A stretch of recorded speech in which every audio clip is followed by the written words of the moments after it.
Tous les enfants ont mérité la connaissance, la joie et la santé. Tous en naissant devraient gagner le droit à l'amour et la vérité. Bonjour ou bonsoir. Cela dépend de l'heure à laquelle vous lisez cette vidéo. Permettez-moi de me présenter. Je me nomme Cheikh Béthio Thioune Diagne et je suis celui qui va vous présenter des cours en mécanique. Mais aujourd'hui, le but est de vous faire savoir ou connaître le programme en mécanique. De ce fait, le premier chapitre en mécanique sera la statique, qui n'est autre qu'une branche de la mécanique qui étudie le système mécanique au repos. Et dans la statique, nous avons la statique analytique et la statique graphique. La statique graphique,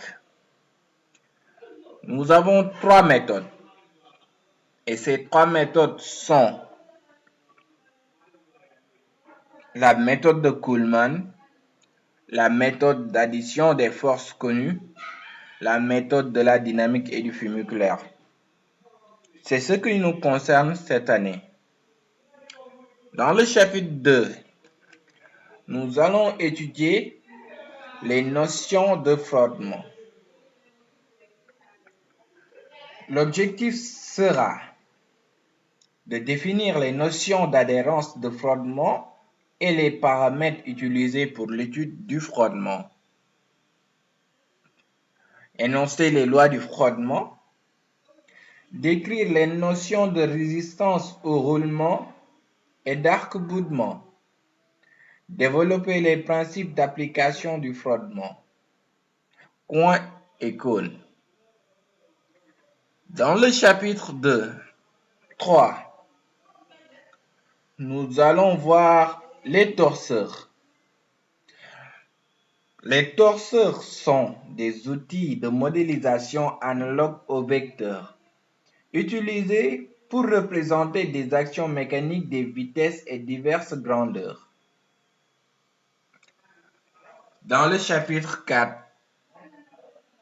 nous allons attaquer la résistance des matériaux. Comme son nom l'indique, nous allons étudier la résistance de certains matériaux, en passant par la traction et la compression, le cisaillement, la flexion, la torsion. Dans le chapitre 5, nous allons étudier la cinématique, qui est une partie de la dynamique. Et la dynamique est la partie de la mécanique qui étudie les corps en mouvement sous l'influence des actions mécaniques qui leur sont appliquées. Elle combine la statique qui étudie l'équilibre des corps au repos et la cinématique qui étudie le mouvement. La cinématique, en tant que telle, étudie le mouvement des corps du système.